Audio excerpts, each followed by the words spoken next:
Le modèle de progression de son entreprise n'envie en rien celui des nouveaux modèles descriptifs que l'on connaît de nos jours dans le monde du business. Pape Babacar Ngom, PDG du groupe Sedima, a réussi le pari à hisser un GIE avec 60 000 francs CFA et 120%, qui est devenu une société anonyme avec un capital de 2 milliards. Pour un avenir radieux, mais aussi des encouragements, parce que pendant de longues années, vous vous êtes donné. Vous avez travaillé dur pour que ce jour-là arrive. Vous avez travaillé dur dans la rigueur, dans la persévérance pour arriver à ce grand jour. Mais ce jour est juste la clé d'une porte qui s'ouvre vers un autre palier. Et je voudrais vous dire qu'à partir de maintenant, vous allez devoir entrer dans le monde du travail. Et ce monde du travail, ce que j'aurais envie de partager avec vous, c'est que c'est entre vos mains aujourd'hui. Vous avez les outils pour construire, vous avez les outils pour bâtir. C'est plus facile de bâtir quand on a les outils. Ça ne veut pas dire que d'autres qui n'ont pas eu les outils n'ont pas réussi à bâtir.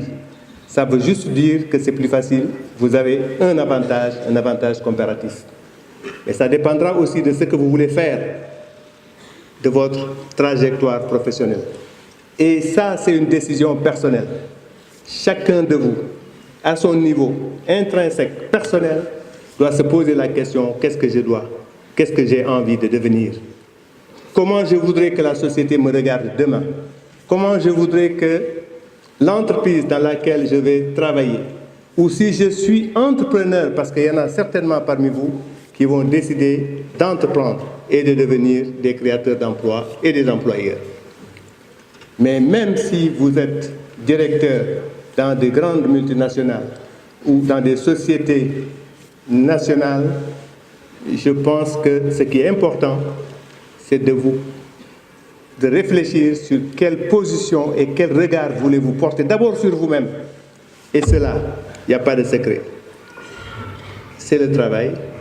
Et c'est le travail qu'on va faire sérieusement. Très sérieusement. C'est cet amour qu'on va donner au travail. Se dire que je ne travaille pas que pour l'argent. Parce qu'il y a de la réflexion autour de ça. Nous aimons le bien matériel, nous aimons l'argent, c'est vrai. Mais il y a plus que ça, et c'est à cela que je vous invite. C'est vraiment un engagement personnel, où que vous soyez, d'être différent, de faire en sorte qu'on vous regarde autrement, parce que vous aurez été des personnes différentes. Différentes parce que si on veut faire plus et mieux que les autres, on ne fait pas pareil que tout le monde.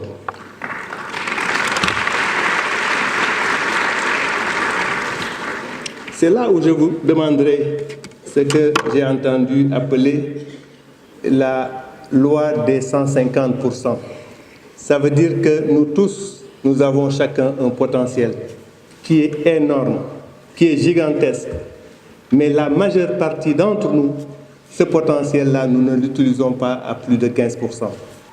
On le sait bien. Quand moi, par exemple, je prends l'avion, je peux vous dire que la première chose, par moment, qui m'arrive, c'est de me dire « Dieu est grand ».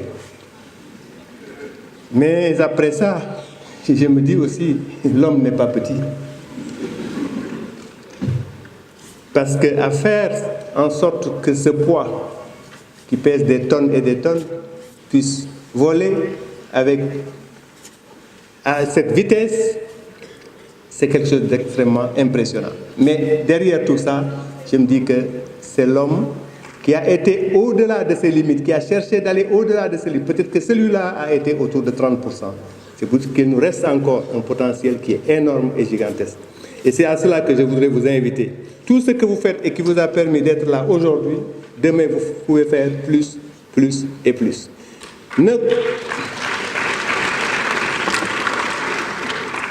Ne soyez pas dépendants. Comptez d'abord sur vous-même. Ayez confiance en vous. Travaillez dur, aimez travailler. Soyez les premiers sur le lieu, soyez les derniers à partir. Donc, mes chers fidèles, ce sont ces quelques mots que je voudrais partager avec vous, en vous disant aussi de donner du sens à votre vie. Donner du sens à sa vie, ce n'est pas d'accumuler pour soi-même. C'est de vivre d'abord pour soi, certes, mais aussi vivre beaucoup plus pour les autres. Et ça, c'est le propre des grands hommes. Gardez en vous la dignité, extrêmement important. Gardez en vous la fierté, extrêmement important. Sans prétention aucune, ayant juste envie d'être indépendant, Pape Babacar Ngom se lance au tour de go dans la viculture, avec des ambitions très limitées. Vivons dans une ferme sans électricité ni eau courante, des moments difficiles certes, mais qui ont forgé l'homme. 1000 emplois à Sedima, c'est beaucoup. Et nous comptons, nous espérons demain, avoir dans cette promo au moins 10 autres Babacar Ngom.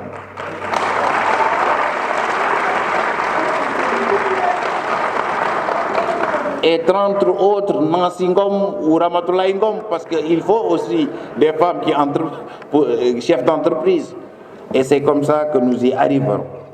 Monsieur Babacar Ngom, votre parent, dans son propos écrit, vous recommande d'être inspiré par les parcours exemplaires du groupe Sedima et de BEM. Vous êtes déjà à bonne école, à l'école de l'entrepreneuriat et de la vie, après un parcours universitaire dont vos parents peuvent être très fiers. Depuis 1976, que d'épreuves traversées, mais aussi que de leçons de courage, d'abnégation et de patience, et que de fierté aujourd'hui. Sedima, c'est une conviction, une vision, celle d'un homme de défi. J'ai nommé le président Babacar Ngom que je vous demande d'ovationner.